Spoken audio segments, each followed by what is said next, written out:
Hola, ¿cómo están? En esta ocasión queremos construir un clasificador binario con el algoritmo Random Forest,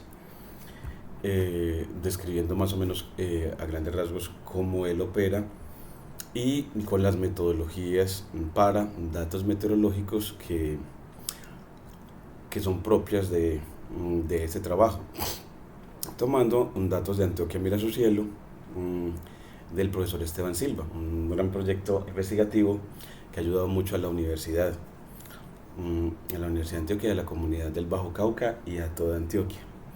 Entonces voy a irme a Visual Studio Code para trabajar con este editor de código en local, es decir, desde el mismo computador.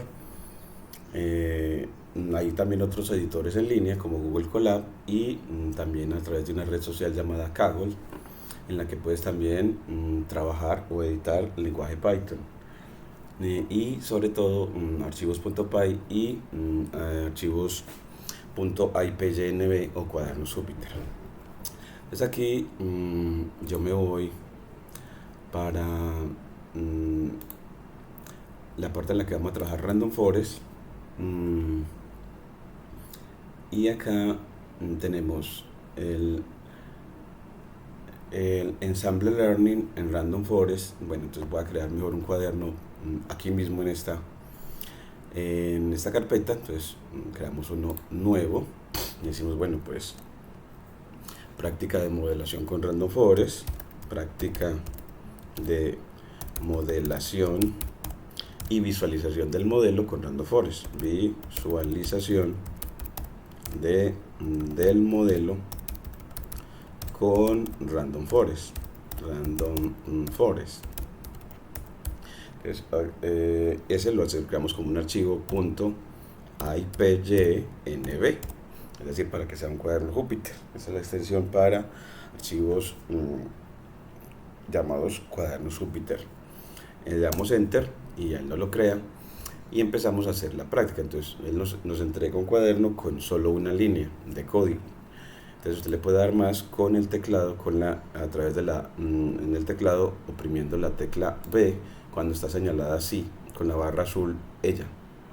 Cuando está así señaladita, usted le da B y le da más líneas al cuaderno, así como están viendo. Muchas más líneas, y yo la primera línea la convierto en una línea Markdown para poner el título. Y es que, ¿qué estamos haciendo? Una práctica de modelación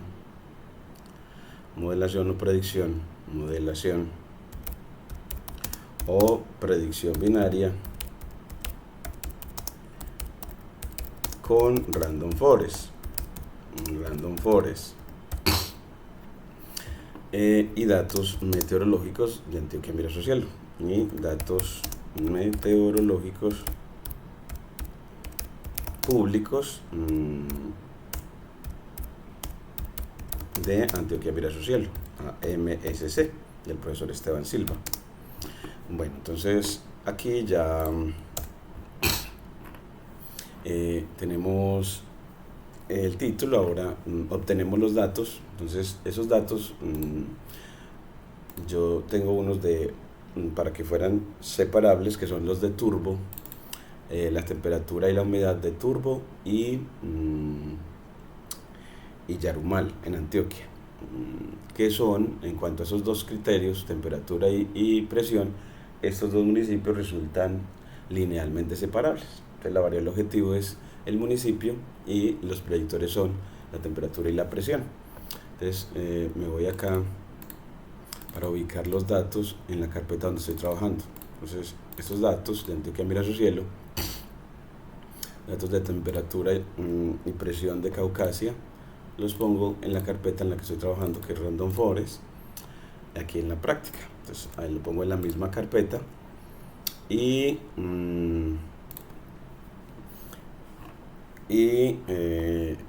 esta es una práctica también de lectura. Entonces ponemos a los referentes a Aurelien Enguerón.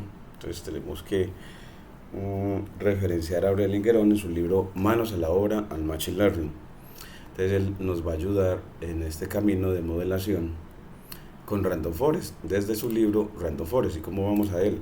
Pues entonces te vas a github.com/Agueron de Aurelien Guerón, y él te lleva al repositorio de él, y te vas a manos a la obra del Machine Learning versión 3, Hands-on ML3, Hands-on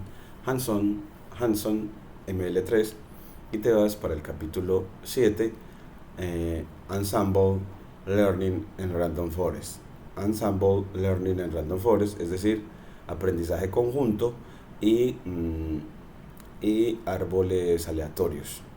Entonces te vas a él, y con él vamos a hacer la práctica, guiados con él, adaptada a nuestros datos de Antioquia Mira Social, para hacer predicción y clasificación binaria. Entonces aquí este cuaderno, a través de OpenIncolab, puedes editarlo. Entonces yo voy a editarlo de una vez, le doy aquí en OpenIncolab, y eso me permite conectar a GitHub con Google Colab, aplicación en línea, y poder este cuaderno editarlo, guardar una copia de él y editarlo a la vez. Y yo puedo decirle aquí en archivo, guardar una copia en mi Drive de este cuaderno que nos publica Guerón, con el que nos orienta en el aprendizaje del Machine Learning. Entonces aquí le doy, abro mi cuenta en Google, mi cuenta institucional, y aquí ya él abre el correo para poder guardar esa copia, y cuando lo hace ya él se prepara para, cuando ya abre tengo que volvérselo a decir, archivo, guardar una copia en Drive, para poder que ahora que ya está abierto el correo institucional, efectivamente me abra una copia del cuaderno de Guerón que puedo editar, y así seguir las metodologías de Guerón para el aprendizaje del Machine Learning, en este caso para construir modelos predictivos de clasificación binaria. Entonces Guerón nos enseña que con import SIS, hacer sis.version-info, puedas ver la versión de Python que tienes. Entonces, no se necesita hacer en realidad. Él tiene una forma muy bacana, como una forma de dar chulo a si tienes los requisitos para construir un modelo de Machine Learning con el algoritmo Random Forest, y es que verificar si Python tiene una versión de 3.7 o más. Entonces aquí nosotros en esta práctica hacemos lo mismo, decimos import SIS, que es la librería para controlar el sistema operativo, y luego le decimos sis.info,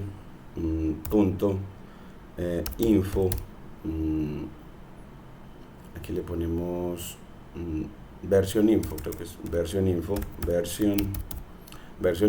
aquí, entonces version info, y cuando lo corres, lo que debemos de obtener es la versión de Python que tenemos. Entonces nos dice que la que tenemos es mayor 3, minor 10, o sea que tenemos una versión 3.10 de Python, y se necesita como mínimo una 3.7. Ya lo que le enseña también, que me parece muy bacano aprenderlo para hacer sistemas de verificación automática de los requerimientos para hacer modelos de Machine Learning, es utilizar entonces a la función assert y al operador de comparación mayor o igual, y a la tupla 3,7. Entonces utilizamos assert, esta función assert, luego al operador de comparación mayor o igual, aquí le ponemos mayor o igual, y a una tupla que tiene a los componentes 3 y 7. Y ya miren que nos entrega entonces un chulo, y si nos entrega un chulo es porque efectivamente la versión de Python que tenemos es mayor a 3,7. y miren que le pongo 3,8, bueno, entonces puedo ver que si me pone chulo, entonces es porque tengo una mayor a 3,8, mayor o igual, y 3,9, pues también. Entonces como que uno juegue y experimente con el aprendizaje en Python, como lo enseña Aurelien Guerón, con esas metodologías de constitución de modelos. Luego, mira que 3.10 también tenemos, y ya 3.11 ya nos va a decir que no. Entonces, nos dice, bueno, entonces nos da assertion error, queriendo decir de que la versión de Python que tenemos no es mayor o igual a 3.11. Entonces, así es muy bacano Geron cómo nos enseña a automatizar los procesos de modelación en los que hay que hacer verificaciones de si tenemos el software adecuado. Bueno, entonces, esta ya es, se saca la conclusión, entonces en una línea de texto, y es, bueno, pues tenemos la versión de Python requerida, y luego él nos enseña a que from packaging import version importemos sklearn y otra vez con hacer version.parts version análisis sklearn version mayor o igual a version.parts 1.0.1 para ver si la versión de sklearn supera a esta versión, a 1.0.1, si es mayor o igual a esa. Entonces aquí vamos a también a ver si efectivamente la tenemos. Miremos, bueno, yo sin seguir todo el código, uno iría de la manera más simple. ¿Cómo lo haría? Pues importaría sklearn, import, le pone import sklearn, y miremos a ver si la tenemos instalada, y la tenemos efectivamente instalada, y luego ver qué versión tienes. Entonces, bueno, pues le dices sklearn punto version y lo corres, y él te dice que tiene la versión 1.5.0. entonces así, de una manera simple, no ve qué versión tiene. Y ya lo otro es aprender de la mano de Geron que puedes automatizar el proceso. Entonces se le enseña con assert y version.parse. Y version.parse, en la función version.parse, y el operador de comparación version.parse de la tupla 1.0.1, de la cadena, en realidad de la cadena 1.0.1.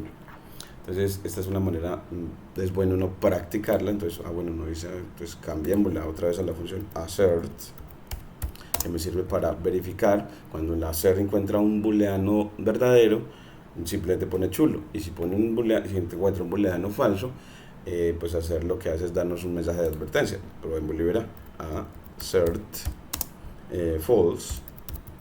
Entonces si assert encuentra false, entonces miren que da el mensaje assertion error, o error de aserción. Entonces es un sistema como de alerta para verificar lo que se requiere hacer sklearn, y aquí le ponemos version punto parse de análisis. Vamos a analizar la versión de sklearn y compararla mayor o igual con la versión .parse de la cadena 1.0.1. Bueno, entonces miremos a ver cómo nos va, y nos dice que hay un problema con version, is not defined version. Miremos cómo nos la pone Geron, es version.parse sklearn .versions versions. Bueno, entonces hacer version.parse es version, porque no importa el paquete versions. Entonces aquí sí se ve la necesidad de importar el paquete version. Entonces de packaging import version, entonces de importas from packaging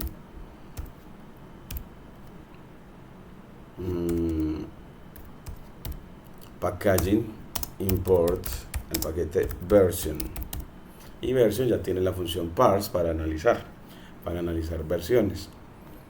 Y ya con eso, ya ahora sí ponemos el chulo. Ya vimos la necesidad de importar de packaging a version. Entonces aprende uno a codificar y a hacer procesos automáticos de verificación. Luego él nos enseña a dejar bonitos los gráficos, preparar que los gráficos del Matplotlib sean muy bonitos a través del método RC de Matplotlib. Entonces vamos a importar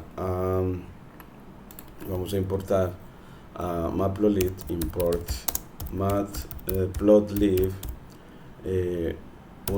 .pyplot as plt. Así ya importas a la herramienta de visualización estática científica, muy buena, me parece excelente por su sistema de autoescalado, por el manejo del rectángulo de visualización a través de la función axis. Es excelente para hacer gráficos bien escaladitos, en la localización que usted quiera presentar, en la personalización que usted requiera. Es muy bueno. Entonces, con respecto a esas cualidades, me parece Matplotlib maravillosa del científico John Hunter, que ya murió en 2012. Bueno, entonces al importar, después nos vamos a plt.rc, la cadena fonts, y ya le dices el tamaño que quieres para las letras, el size de 14. Entonces plt.rc font, la cadena, y luego size, y le dices el size de 14 para el tamaño de la letra. Entonces así ya estableces que para los gráficos la letra va a ser tamaño 14, que es más o menos un tamañito grandecito para una visualización.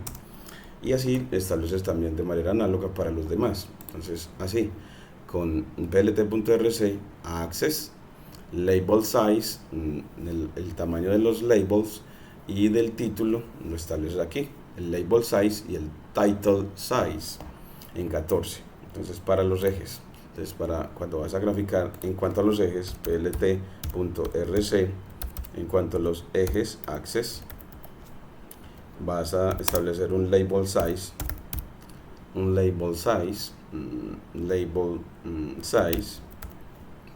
es el label size de 14, y un title size de también de 14. Es para el tamaño del título, unificado en 14, que es bastante sencillo y uno debe practicar en la codificación. Luego plt.rc legends font size 14, es decir, que para la leyenda o la convención para el gráfico establecemos un font size, un tamaño de fuente de 14.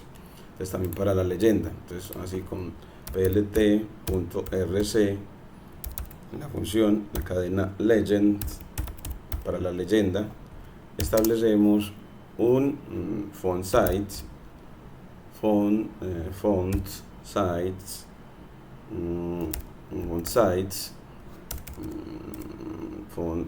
size de 14 también, y aquí ya nos quedó correcto.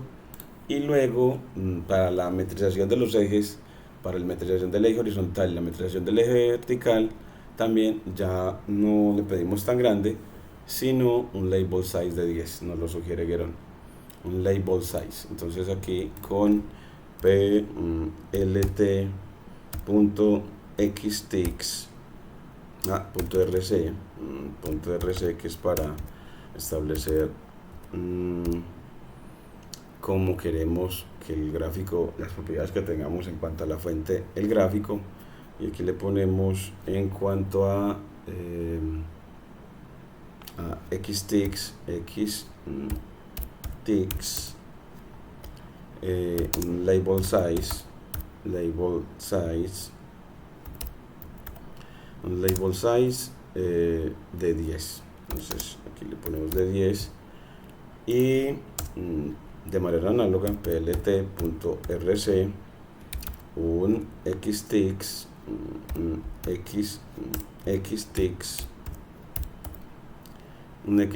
jetix, ya en este caso para el eje vertical, jetix, un font size,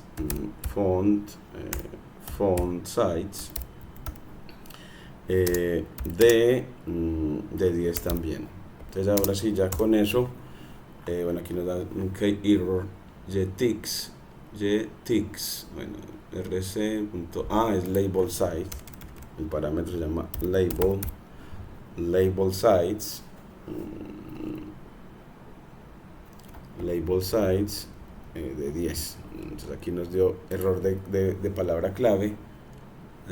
Label size, bueno, aquí todavía como que hay una cosita que tiene error.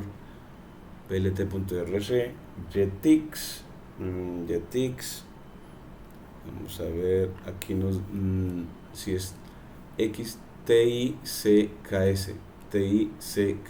miremos a ver, TICK, simplemente sin plural, TICK, aquí TICK, sin plural.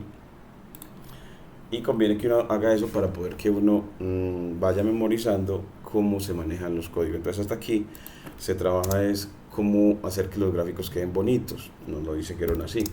Entonces hacer que los gráficos queden bonitos en cuanto a los tamaños de las fuentes.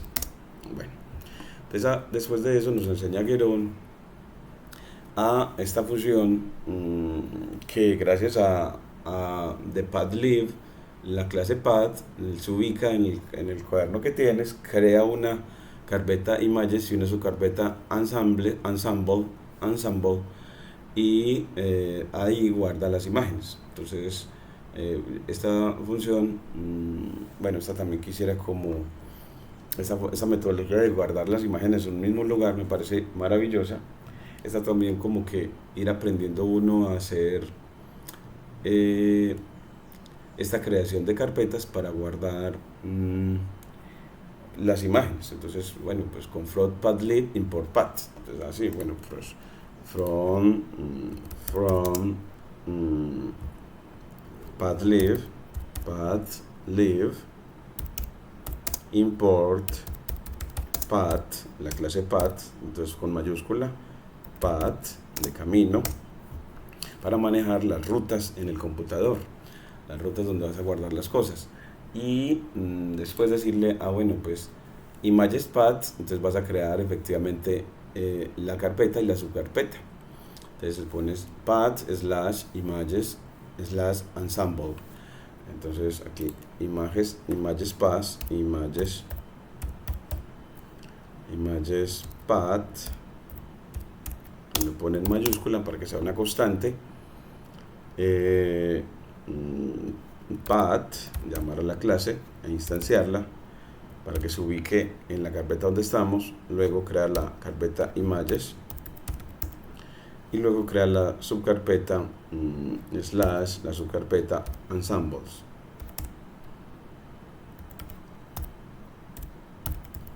que es conjunto, o agrupación. Y así él hasta ahora crea la carpeta. Entonces así ya en la carpeta donde estamos trabajando él creó esta, aunque ya estaba antes, pero y aquí es donde va a hacer los gráficos que nos la va a guardar aquí en ensembles. Y bueno, ya la otra para aligerar, mire que define una función de Python que se llama save-fig, en la que le das el fig ID o la identificación para la figura, el tile layout en true, el fig extension para guardarla, decir de una vez qué extensión quieres que la guarde la imagen y en qué resolución.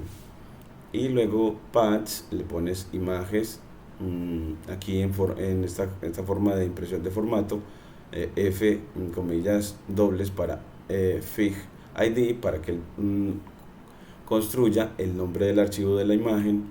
Y aquí si tile layout es verdadero, entonces plt.tileLayout aplica este método y luego llame al método savefig para ubicar la figura en ese path con el format de fig extension que se le estableció y con el DPI la resolución que se haya establecido. Entonces así esta partecita, esta función la tomamos acá y la ponemos acá y ya sabemos de que entonces es la que nos sirve para cada vez que llamemos a save-fig vamos a poder guardar las imágenes simplemente dándole el fig ID o el ID para la figura. Bueno, entonces así ya tenemos mucho preparado para la modelación, que es muy importante el no tener todo para la graficación, la visualización de los modelos que construyes. Después él nos enseña sobre un modelo de Ensemble Learning en el aprendizaje ensamblado de conjunto que se llama Botting Classifier y nos enseña sobre su naturaleza. Después nos enseña sobre Bagging and Pasting, que también hacen parte del aprendizaje conjunto, y nos enseña que existe una clase Bagging Classifier, también del módulo Ensemble de Skillr para implementarlo. Y después nos enseña también por aquí a Random Forest.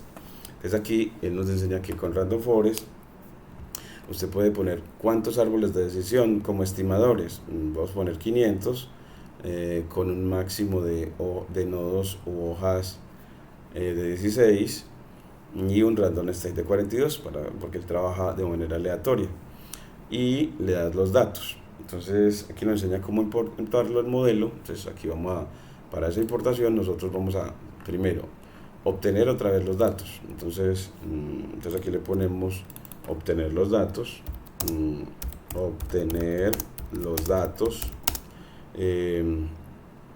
los datos meteorológicos. Al obtener los datos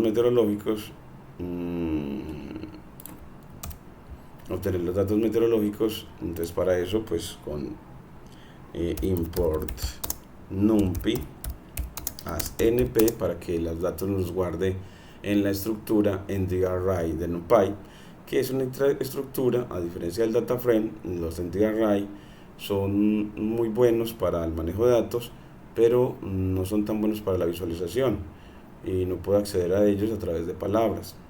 De ahí que es bueno también la estructura insignia de Pandas, que es el data frame. Entonces importamos también import pandas as pd para tener la estructura de datos data frame y el que lee. Y los datos le decimos cuál es el archivo. Entonces aquí bueno, pues esos datos son estos. Entonces le decimos que copie el nombre, control C, y le decimos que traiga los datos. Traigámoslo como un data frame con pd.read csv, y aquí le decimos read-csv y le damos el nombre del archivo con extensión csv, y así él los lee y lo convierte en un data frame. Y cuando quieres ver esos datos le puedes decir df solito, una manera de ver, porque te enseña las 5 primeras instancias u observaciones de los datos meteorológicos y las 5 últimas. Entonces te muestra que los primeros son acerca de Turbo y los últimos son acerca de Yarumal, y te da los parámetros que pediste de temperatura y presión, además del estado de la estación y el nombre del municipio. Así ya te mostró como un data frame y te muestra que tienes 83.000 observaciones, más de 83.000 observaciones, y 6 columnas de atributos: uno no nombrado, uno de fecha, uno de nombre completo, otro de estado, otro de temperatura y otro de presión. Y luego ya nosotros tomamos los que necesitamos. En este caso, para esta práctica de clasificación binaria, nada más vamos a tomar, pues vamos a decir df igual a, vamos a reasignar el data frame y decimos del data frame tomamos solo lo que quiero, y es el estado, la presión y el nombre completo, que va a ser el nombre completo y la variable objetivo para nuestra práctica. Entonces tenemos temperatura, le dices a través de una lista de Python que quieres temperatura, presión y nombre completo. Entonces nombre completo. Entonces así él toma solo esos y le puedes pedir que te los muestre. Bueno, entonces df y mira que te muestra ya lo que has tomado: temperatura, presión y nombre completo. Esta va a ser nuestra variable objetivo y, el nombre completo, y x va a ser el arreglo temperatura, presión, con más de 83.000 observaciones. Entonces ahora que los tienes así, los datos los debes de configurar para el modelo, debes de configurar la variable objetivo codificada. Miren que en este caso la tenemos, si usted le dice df.info, podrá ver que la variable de nombre completo es tipo object, son cadenas de caracteres, es categórica. Nosotros queremos que sea categórica, pero la debemos codificada, la queremos codificada. Entonces, para hacer eso, yo llego y pues llamémosla, yo puedo crear la variable objetivo, va a crear un atributo más, y voy a decirle, bueno, al data frame, le voy a decir, créeme con df corchetes y, créeme un atributo y para la variable objetivo, porque la variable objetivo generalmente se llama en clasificación binaria con la letra y. Entonces, créeme y ahí, ¿qué valores va a tener? Pues lo que va a hacer es acoger del df.nombre completo, va a coger ese y lo va a comparar con el operador de igualdad, que es el doble igual, lo va a comparar con la cadena para mi clase positiva UDA turbo. Entonces, bueno, entonces UDA espacio turbo lo va a comparar, y esta comparación, este booleano que va a resultar, en donde va a poner true para la clase positiva y false para la clase negativa. Entonces me va a generar, aquí va a guardar esa variable y yo voy a poderla ver. Entonces le digo data frame, muéstramelo otra vez. Entonces mire que me muestra que ya me generó la nueva variable, que es booleana, con true para turbo y false para Yarumal. Muy bacano. Entonces uno hace con esas prácticas, se va volviendo más fluido en la modelación. Eso es lo que buscamos con esto, en el aprendizaje.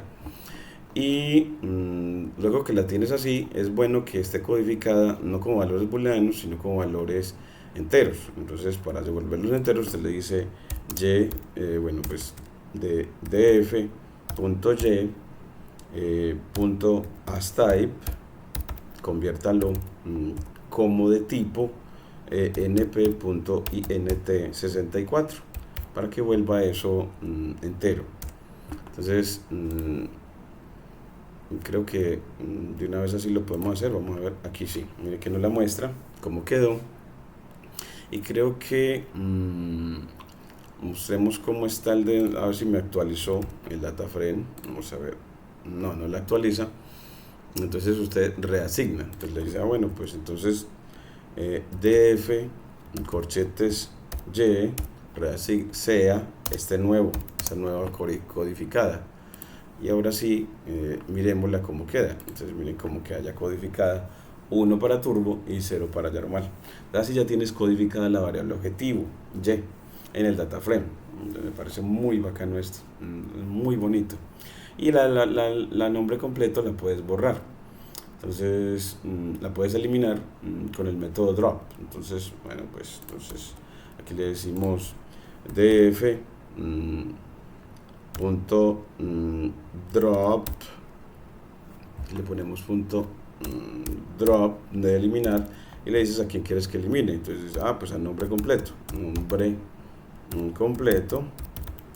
ya no lo necesitamos, y coma axis igual 1 para que trabaje por columnas, y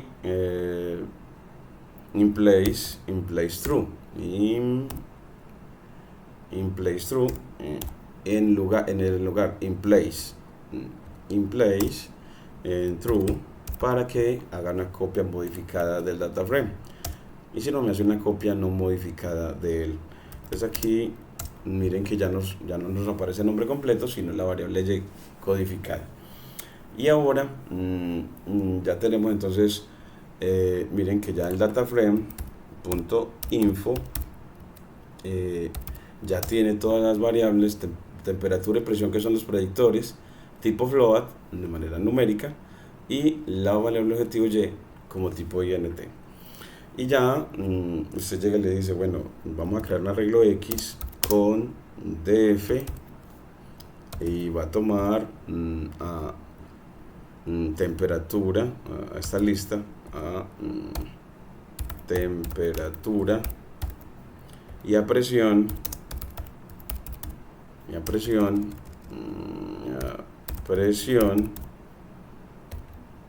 y va a tomar a temperatura y presión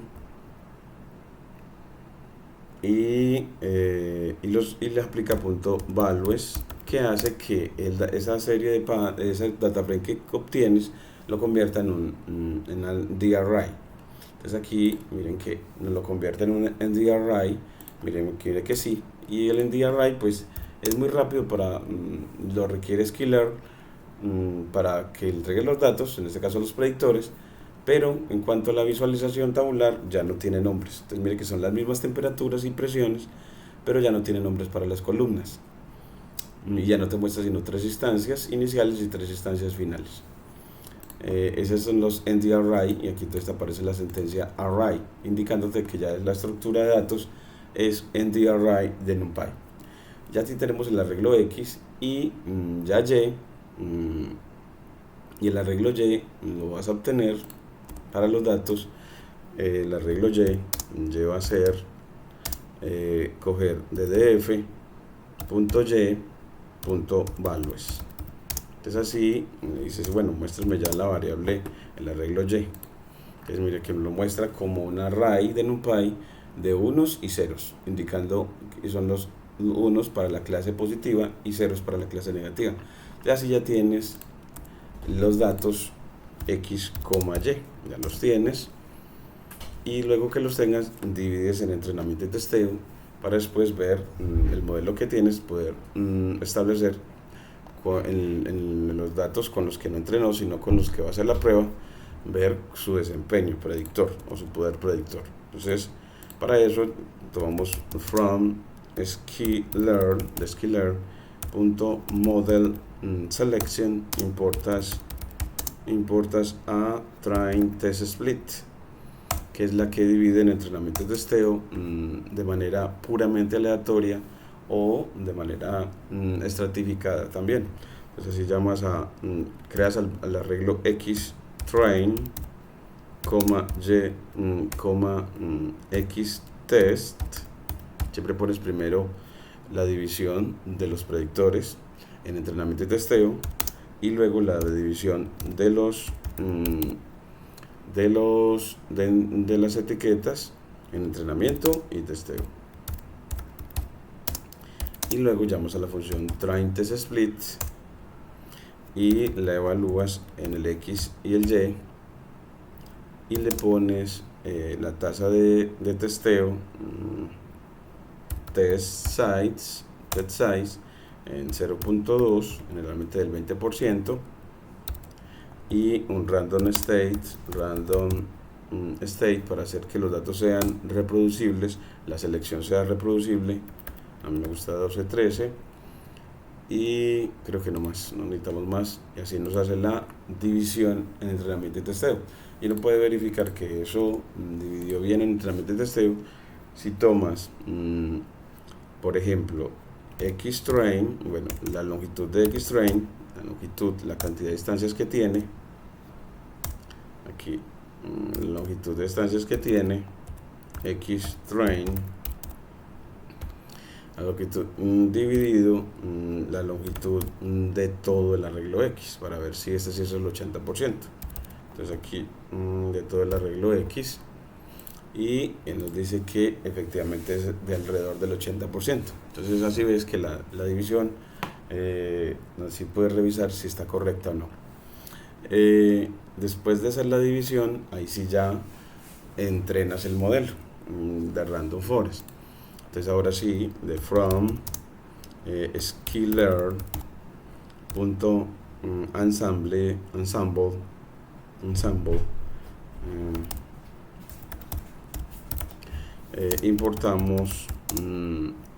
importamos a Random Forest Classifier, a la clase Random Forest, y aquí es donde estamos en la parte de Geron, en la que nos está enseñando es a construir el modelo.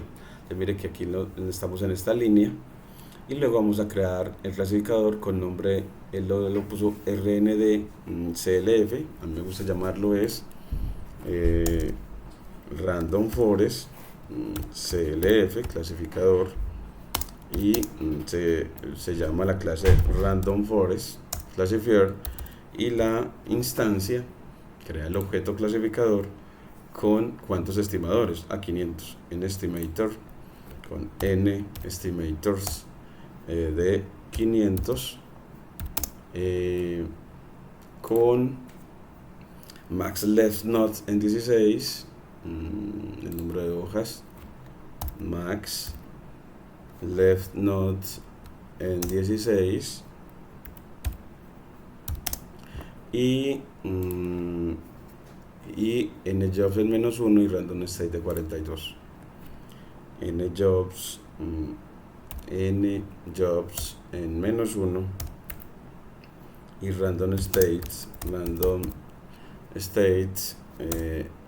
en 12-13, que me gusta a mí, para que los datos sean el trabajo aleatorio que va a ser Random Forest sea reproducible. Cada vez que lo corramos obtengamos los mismos resultados. Entonces así ya instanciamos la clase y luego entrenas con los datos, en este caso los de entrenamiento. Entonces entrenas con el método fit y puedes hacer ya predicciones sobre el conjunto de testeo, como él lo pone acá. Entonces aquí vamos a entrenar el modelo. Entonces aquí le voy a decir rf.fit y le doy los datos predictores pero de entrenamiento, y las etiquetas pero de entrenamiento, y así él construye el modelo. Y esto que está tardando es cuando lo construye, ya lo hizo, miren que lo hace rápido a diferencia de las máquinas de soporte vectorial. El Random Forest Classifier ya dándonos el mensaje, ya entrenó y ya puede predecir. Entonces ahora que ya tenemos la predicción, la queremos es visualizar. Entonces ahora nos vamos a poner la tarea de visualizar de la mano de Guerón para Random Forest. Este es el gran objetivo de hoy. Entonces para ese importamos bueno, ya habíamos importado Matplotlib. Entonces empezamos él nos enseña que debemos de crear una función para trazar la frontera de decisión. Entonces creamos con la sentencia def plot de trazar decisión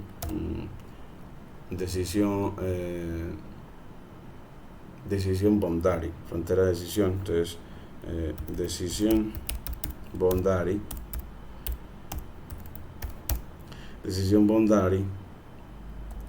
entonces trazar la frontera de decisión, creas una función y le dices como parámetros que para trazar la frontera de decisión de un clasificador, pues le das el nombre del clasificador, el CLF, el nombre del clasificador, se le da los datos de entrenamiento con que entrenó el modelo para ver cómo quedó, para los datos de entrenamiento, cómo lo quedó haciendo con esos datos de entrenamiento de manera gráfica. Entonces le damos el xtrain y el ytrain y le decimos el dominio, el rectángulo de visualización donde vamos a graficar.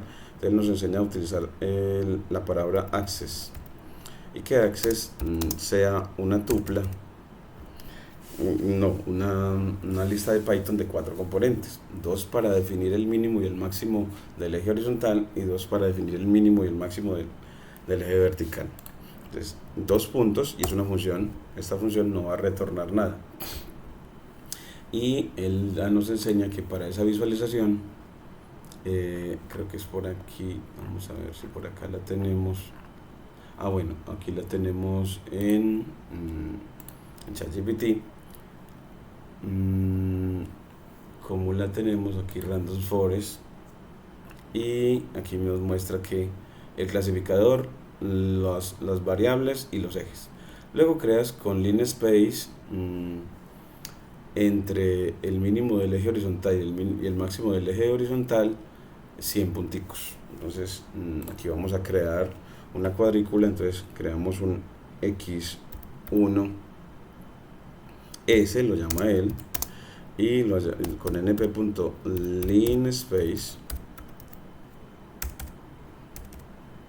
linspace, linspace, lo haces, coges a access, a la primera componente, es decir, la indexada con el 0, y hasta access, la indexada con el 1, la segunda, tomamos 100 punticos. Y luego hacemos lo análogo con la segunda componente, x2s.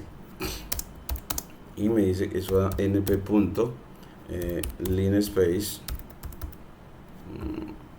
linspace, otra vez aquí ya toma es de access, la tercera y la cuarta componente de access, la tercera es la indexada con el 2 y la cuarta es la indexada con el 3, hasta access, la indexada con el 3, ya sí, y tomas otra vez otros 100 puntos.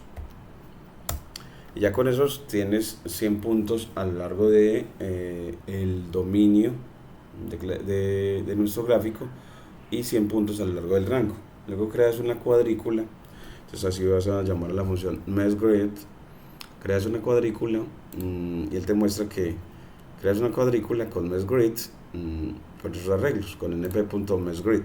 Entonces aquí con np.meshGrid creas una cuadrícula con el arreglo x1s y x2s, una cuadrícula,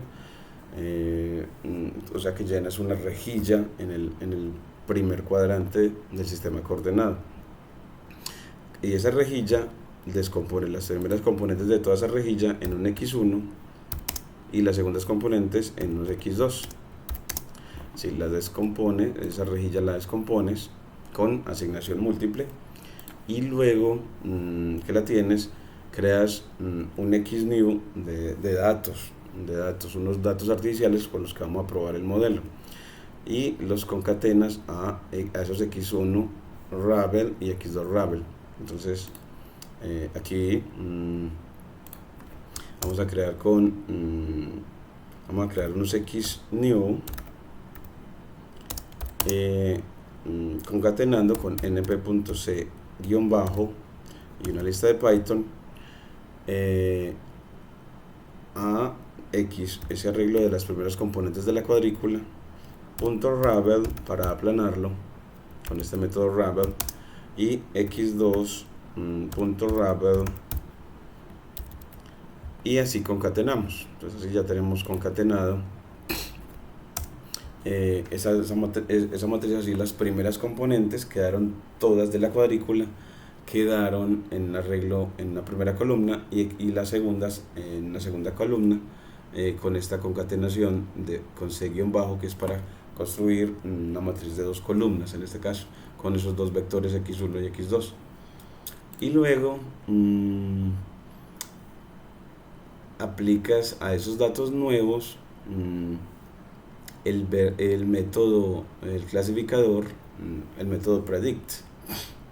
Entonces, del clasificador que usted tenga, C, L, F del clasificador, le aplica el método predict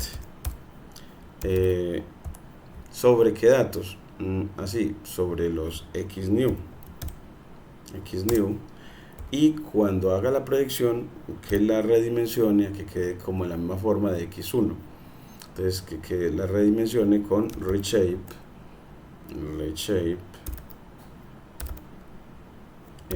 a la misma forma de x1. Entonces aquí le ponemos reshape y x1 shape, reshape, x1 shape, x1.shape.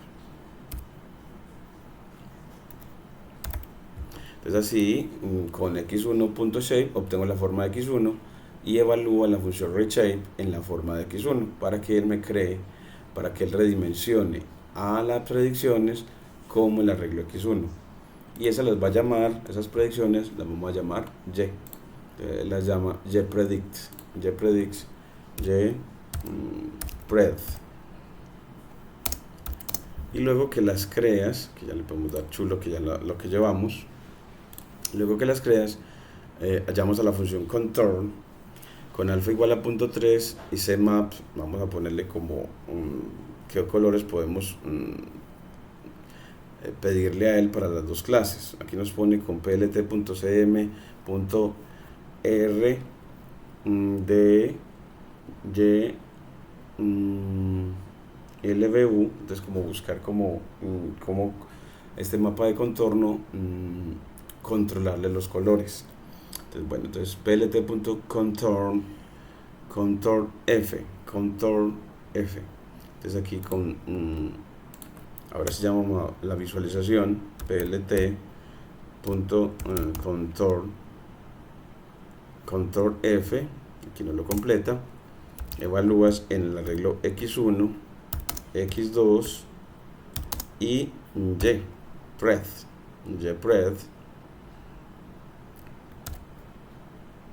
Y él con eso va a pintar de acuerdo a las dos clases predichas en la cuadrícula. Entonces va a pintar con un color a los de la cuadrícula que tengan predicción positiva o de la clase positiva, y de otro color a los de la cuadrícula que correspondan a la clase negativa. Entonces este va a ser como el criterio con el que va a pintar a los elementos de la cuadrícula x1, x2. Podemos dejarlo hasta ahí, dejémoslo como hasta ahí. Ahorita le ponemos ya lo del control de los colores, a ver cómo lo hace por defecto. Ya luego le controlamos los colores. Y ya luego graficar la clase positiva y la clase negativa para ver si coincide con la predicción con los de la clase positiva y la clase negativa con los que se entrenó el modelo.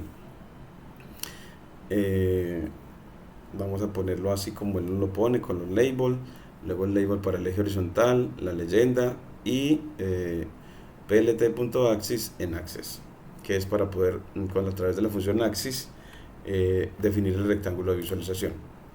Entonces aquí vamos a trazar, aquí con eso trazó las predicciones, la frontera de decisión. Entonces hasta aquí traza la frontera de decisión.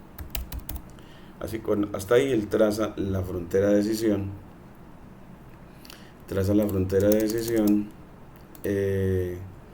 Y luego vamos a trazar la clase positiva y la clase negativa. Entonces con plt.plot, entonces dices, bueno, vamos a graficar la clase positiva. Entonces como estamos con los X de entrenamiento, entonces cogemos los X train con los X de entrenamiento, pero tomamos la primera componente. Entonces esos X de entrenamiento, la primera columna, entonces 2 puntos, 0 en la primera columna, que correspondan a la clase positiva, a y igual a 1, porque estamos graficando la clase positiva. Y luego los X train, 2 puntos, 1, ya el segundo atributo, pero los que correspondan a la clase positiva, y igual a 1. Y cómo va a graficar con color y estilo. Bueno, la clase positiva grafiquémosla con rojo y que sean triangulitos. Entonces triángulo es con gorrito. Bueno, acento circunflejo. Entonces aquí le ponemos acento circunflejo. Y el label para la clase positiva esta es la clase positiva, esta es Turbo, ¿cierto? Entonces municipio de Turbo. Entonces municipio de Turbo. Este es municipio de Turbo. Y ya para la clase negativa hacemos lo propio. Entonces copiamos control C, control V. Este ya es municipio de Yarumal.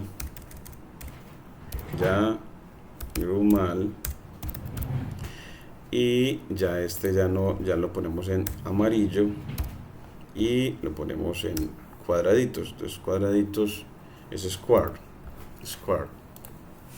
Y ya luego los plt.xlabel para darle nombre a los ejes.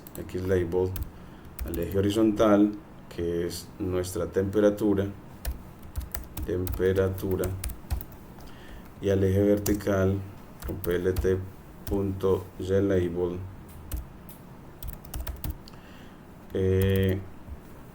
que es para la presión en estos dos municipios. Y luego establecemos el rectángulo de visualización. Entonces así con plt.axis. ¿Y cuáles son los rectángulos de visualización? ¿Quién me lo define? Este parámetro que le vamos a dar a la función axis. Entonces aquí le pongo axis. Listo. Entonces ya con eso creaste esa función que no retorna nada. Ejecuta tareas pero no retorna nada. Y luego que la tienes, ya ahí sí creas una figura. Entonces con plt.figure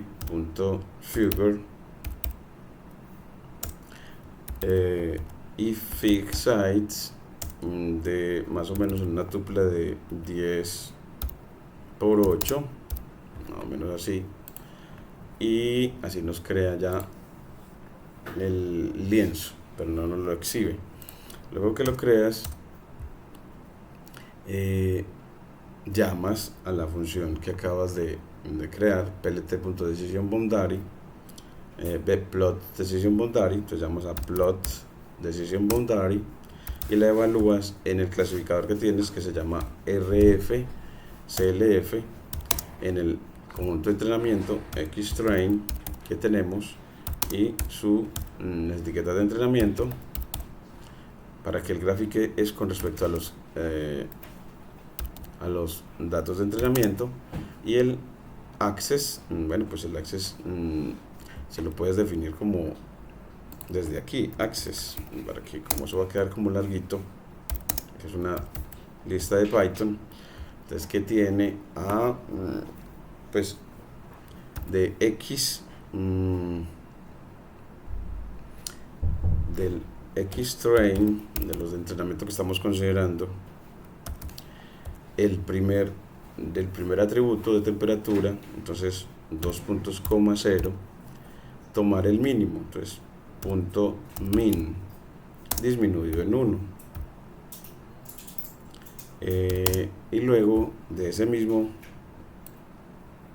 control C aquí, de este mismo,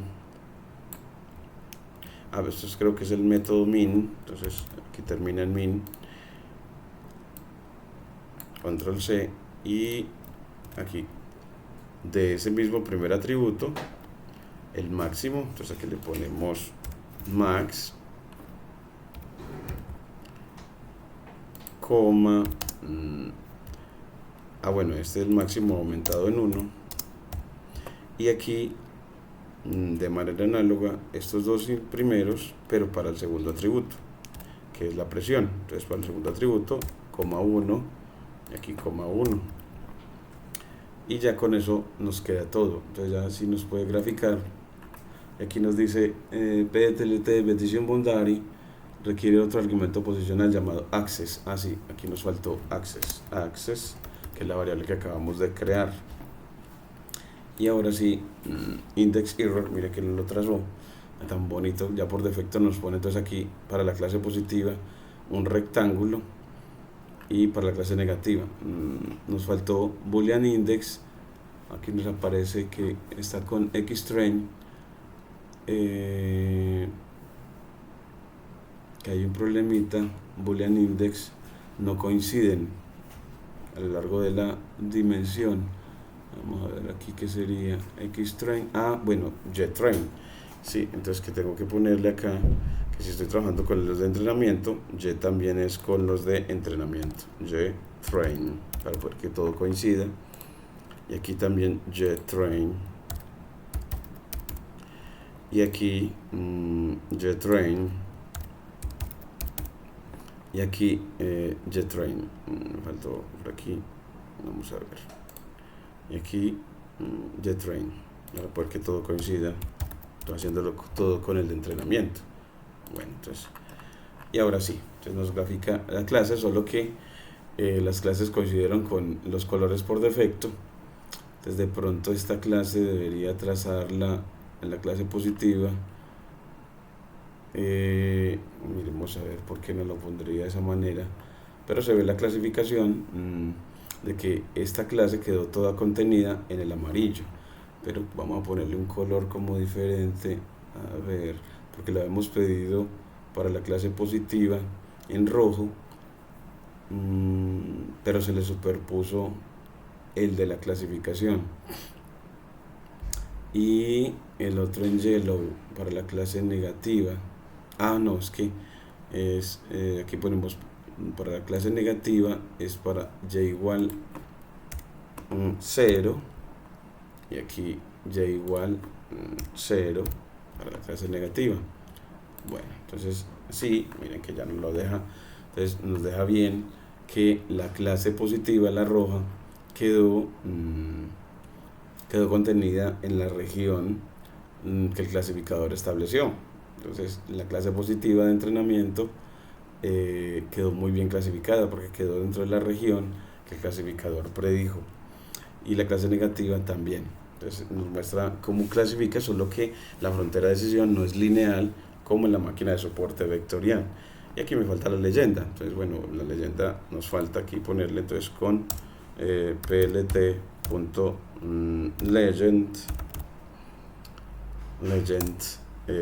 y con el parámetro log le dices dónde quieres.